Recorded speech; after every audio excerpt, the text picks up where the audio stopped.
तो दोस्तों आज हम फिर से आपके लिए लेकर आए हैं देश दुनिया की सभी ताजा बड़ी खबरें। फटाफट एक एक कर विस्तार से आज आपको बताएंगे, तो वीडियो को अंत तक जरूर देखें। दोस्तों वीडियो बनाने में हमें काफी मेहनत लगी है, तो वीडियो को दिल से लाइक कर दे। जी दोस्तों, पहली खबर में आपको बता दें कि योगी सरकार को सुप्रीम कोर्ट से लगा बड़ा झटका। बीजेपी विधायकों के खिलाफ दर्ज केस वापस लेने से सुप्रीम कोर्ट ने किया इनकार। योगी को लगाई है फटकार, बढ़ गई है भाजपा की मुश्किलें। वहीं आपको बताएंगे दोस्तों कि अफगानिस्तान पर कब्जा करने के बाद तालिबान ने मोदी अमित शाह को दी धमकी। कहा पाकिस्तान के साथ कश्मीर मुद्दे पर मोदी करे बात, नहीं तो करेंगे हमला। बढ़ गई है मोदी अमित शाह की मुश्किलें। वहीं आपको बताएंगे दोस्तों कि योगी की राह पर चले दिल्ली के मुख्यमंत्री अरविंद केजरीवाल। मोहम्मदपुर गांव का नाम बदलकर माधवपुर रखने का केजरीवाल ने प्रस्ताव किया पास। वहीं आपको बताएंगे दोस्तों कि कोरोना के बढ़ते मामलों को लेकर राहुल गांधी ने मोदी सरकार पर बोला हमला। कहा भारत सरकार संपत्ति बेचने में है व्यस्त। वहीं आपको बताएंगे दोस्तों कि शिवसेना सांसद संजय रावत ने भाजपा को दी धमकी। कहा भाजपा की हिम्मत नहीं शिवसेना से लड़ने की, इसलिए हद में रहे बीजेपी। वहीं आपको बताएंगे दोस्तों कि सरकारी संपत्ति की बिक्री पर बोले तेजस्वी। आंगन बेचकर घर चलाना कौन सी काबिलियत है, मोदी हमें बताए। तो सभी खबरों को आपको बताने वाले हैं दोस्तों, वीडियो को अंत तक जरूर देखें। इसी बीच पर तो दोस्तों अगली खबर की ओर, तो योगी सरकार को कोर्ट से लगा बड़ा झटका। बीजेपी विधायकों के खिलाफ दर्ज केस वापस लेने की याचिका कोर्ट ने कर दी खारिज। जी दोस्तों, आपको बता दें ये बड़ी खबर सामने निकल कर आई दोस्तों कि उत्तर प्रदेश में चुनाव से पहले योगी सरकार को आज स्पेशल कोर्ट से बड़ा झटका लगा है। स्पेशल कोर्ट ने योगी सरकार को फटकार लगाते हुए बीजेपी विधायकों के खिलाफ दर्ज केस वापस लेने से साफ इनकार कर दिया है और योगी सरकार की अपील खारिज कर दी है। दरअसल आपको बता दें कि उत्तर प्रदेश के मुजफ्फरनगर में एक स्पेशल कोर्ट ने भाजपा विधायक उमेश मलिक के खिलाफ दर्ज मामलों को वापस लेने की योगी सरकार की अर्जी को बृहस्पतिवार को खारिज कर दिया है। स्पेशल कोर्ट ने अपील खारिज करते हुए योगी सरकार को सुप्रीम कोर्ट के आदेश का हवाला दिया और कहा कि हाई कोर्ट या सुप्रीम कोर्ट की मंजूरी के बिना किसी भी बीजेपी विधायक या सांसद के खिलाफ दायर केस वापस नहीं लिए जा सकते। वहीं आपको बता दें कि स्पेशल कोर्ट ने कहा कि योगी सरकार सुप्रीम कोर्ट या इलाहाबाद हाई कोर्ट से हमें लिखवा कर दे दे कि बीजेपी विधायक या सांसदों के केस वापस लिए जाएंगे तो हम केस वापस ले लेंगे, अन्यथा किसी भी कीमत पर केस वापस नहीं लिए जाएंगे। तो ये बड़ी अपडेट आ रही दोस्तों। आपको बता दें कि मुजफ्फरनगर दंगों में भाजपा के कई विधायक शामिल थे और उन पर आपराधिक मामले दर्ज हैं और इन्हीं आपराधिक मामलों को योगी सरकार वापस ले रही है, लेकिन कोर्ट ने वापस लेने से साफ इनकार कर दिया और कहा इन्हें सजा होगी, किसी भी कीमत पर इन्हें नहीं छोड़ा जाएगा। तो बड़ा झटका योगी सरकार को आज लगा है दोस्तों। इसी बीच पर तो दोस्तों अगली खबर की ओर, तो अफगानिस्तान पर कब्जे के बाद मोदी अमित शाह की बढ़ा दी तालिबान ने मुश्किलें। तालिबान बोला हमारा दूसरा घर है पाकिस्तान, कश्मीर मुद्दे पर मोदी सरकार दे हमें जवाब। जी दोस्तों, आपको बता दें ये बड़ी खबर सामने निकल कर आई दोस्तों कि अफगानिस्तान पर तालिबान के कब्जे के बाद मोदी सरकार की मुश्किलें तालिबान ने बढ़ा दी हैं। दरअसल आपको बता दें कि अफगानिस्तान पर कब्जा करने के बाद तालिबान ने आज भारत को लेकर बड़ा बयान दिया है। तालिबान ने आज बयान जारी करते हुए कहा है कि पाकिस्तान हमारा दूसरा घर है और पाकिस्तान और हमारा मजहब भी एक है, इसलिए मोदी सरकार को कश्मीर मुद्दे पर पाकिस्तान से बातचीत करनी चाहिए और कश्मीर मुद्दे का हल निकालना चाहिए। जिसके बाद मोदी सरकार की मुश्किलें बढ़ गई हैं। तालिबान ने कश्मीर का राग एक बार फिर से अलाप दिया है। भाई आपको बता दें कि पाकिस्तान के मंत्री ने दावा भी किया था कि तालिबान कश्मीर जीतकर भारत से पाकिस्तान को देगा। तो ये बड़ी अपडेट आई दोस्तों कि तालिबान वैसा ही करता दिख रहा है, जिससे मोदी सरकार की मुश्किलें बढ़ गई हैं। आपकी क्या राय दोस्तों, कमेंट में हमें जरूर बताएं। इसी बीच पर तो दोस्तों अगली खबर की ओर, तो योगी की राह पर चले केजरीवाल। दिल्ली में मोहम्मदपुर गांव का नाम बदलकर केजरीवाल रखेंगे माधवपुरम। जी दोस्तों, आपको बता दें ये बड़ी खबर सामने निकल कर आई दोस्तों कि उत्तर प्रदेश के मुख्यमंत्री योगी आदित्यनाथ के नक्शे कदम पर अब दिल्ली के मुख्यमंत्री केजरीवाल भी चलने लगे हैं। दरअसल आपको बता दें कि उत्तर प्रदेश में हाल ही में कई शहरों और इलाकों के नाम योगी सरकार ने बदलने का प्रस्ताव रखा था, जिस पर जमकर राजनीति हुई। अब इसी तरह ही मामला राजधानी दिल्ली से सामने आया है, जहां दक्षिण दिल्ली में मोहम्मदपुर गांव का नाम बदलने का प्रस्ताव हो गया है पास।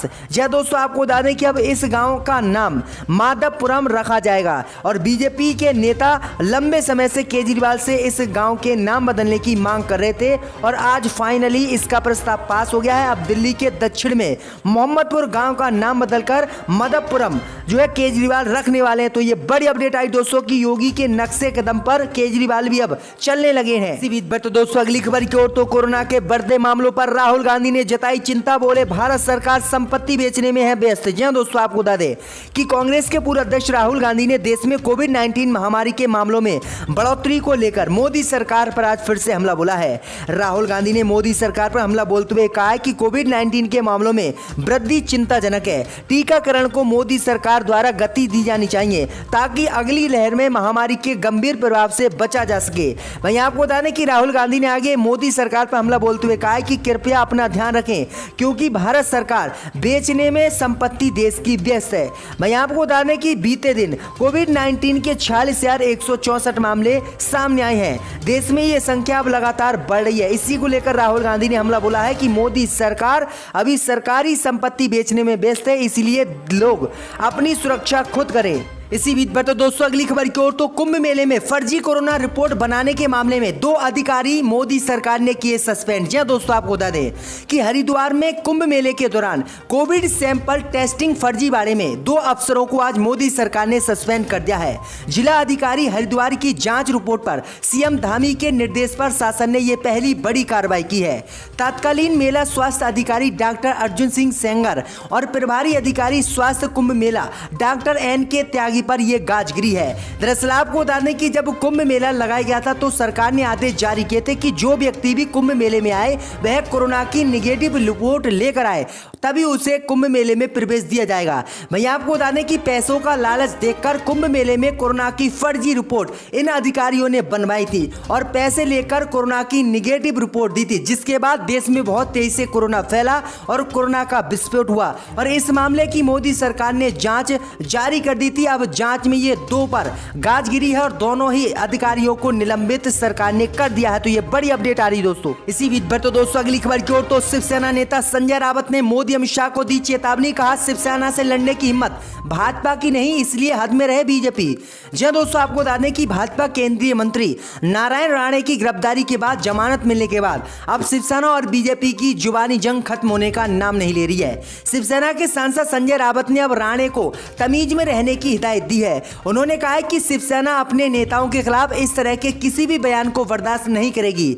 राणे को अपनी गलती से सीखना चाहिए। एक सांसद और केंद्रीय मंत्री होने के नाते उन्हें पता होना चाहिए कि क्या बोलना है और कैसे बात करनी है। उन्होंने कहा कि भाजपा की इतनी हिम्मत नहीं है जो शिवसेना से वह लड़ सके, इसलिए गंदी बयानबाजी भाजपा बंद करे क्योंकि भाजपा की इतनी हिम्मत नहीं है जो शिवसेना से पंगा ले सके। तो ये बड़ी अपडेट आ रही है, बड़ी धमकी संजय रावत ने बीजेपी और बीजेपी के नेताओं को दे दी है। इसी बीच बता दोस्तों अगली खबर की ओर, तो सरकारी संपत्तियों की बिक्री पर बोले तेजस्वी, आंगन बेचकर घर चलाना कौन सी काबिलियत। जी दोस्तों, आपको बता दें कि केंद्र में मोदी सरकार ने भारत की सरकारी संपत्तियों को बेचकर पैसे जुटाने की योजना बनाई है। इस संदर्भ में वित्त मंत्री निर्मला सीतारमण ने एक रोड मैप भी बनाया है। अब इसी को लेकर विपक्ष के नेता लगातार मोदी सरकार पर हमला बोल रहे हैं। वहीं आपको बता दें कि बिहार से राजद नेता तेजस्वी यादव ने भी ट्वीट कर मोदी सरकार पर हमला बोला है।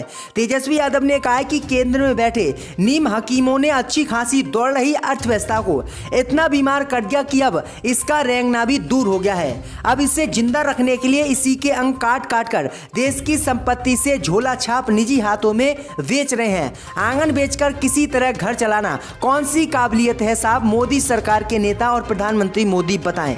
मैं आपको बता दें कि मोदी सरकार ने लगभग 60 खरब की सरकारी संपत्ति बेचने की योजना तैयार कर रखी है। मोदी सरकार एयरपोर्ट से सहित रेलवे और ट्रेनों सभी कुछ बेचने के लिए तैयार है। तो ये बड़ी अपडेट आ रही दोस्तों, बड़ा हमला तेजस्वी यादव ने मोदी सरकार पर बोला है। इसी बीच पर तो दोस्तों अगली खबर की ओर, तो एमआईएम के यूपी चीफ बोले मुसलमानों को अछूत समझा जाता है, वोट चाहिए लेकिन मुसलमानों की लीडरशिप नहीं। जी दोस्तों, आपको बता दें कि उत्तर प्रदेश विधानसभा चुनाव को लेकर असदुद्दीन ओवैसी की पार्टी एआईएमएम के उत्तर प्रदेश प्रभारी शौकत अली ने एक्सक्लूसिव बातचीत की है। इस बातचीत में उन्होंने साफ शब्दों में मोदी सरकार पर हमला बोला और कहा कि मुसलमानों को हमेशा ही देश में अछूत समझा जाता है। राजनीतिक दलों को मुसलमानों का वोट तो चाहिए लेकिन मुस्लिम लीडरशिप से उन्हें परहेज है। उन्होंने कहा कि ऐसे थोड़ी चलेगा, हमने ही बीजेपी को रोकने का ठेका थोड़ी न ले रखा है। इसके बारे में सपा, बसपा, कांग्रेस और अन्य पार्टियों को भी सोचना चाहिए। उन्होंने कहा कि हमने अखिलेश यादव को भी गठबंधन का प्रस्ताव भेजा लेकिन अखिलेश यादव हमसे गठबंधन करने के लिए अभी तक तैयार नहीं है। देखते हैं आने वाले समय में हमसे अखिलेश यादव गठबंधन करेंगे या फिर नहीं। तो ये बड़ा बयान एमआईएम के चीफ ने दिया है। इसी बीच बढ़ते दोस्तों अगली खबर की ओर, तो हिमाचल में अडानी की कंपनी ने कम किए सेब खरीदने के दाम, किसानों में नाराजगी। जी हां दोस्तों, आपको बता दें कि हिमाचल प्रदेश में मौजूदा समय में सीजन शुरू हुआ है। ऐसे में मंडियों में सेब लाया जा रहा है, लेकिन दाम कम मिलने से नाराज किसान हैं। कारोबारी अडानी की कंपनी ने सेबों की कीमतों में काफी कमी की है और इससे किसान हिमाचल के नाराज हैं। सेब खरीद करने वाली अडानी की कंपनी ने इस साल 10 साल पुराने रेट खोले हैं। 2011 में अडानी ने 65 रुपए प्रति किलो रेट पर सेब खरीदी थी।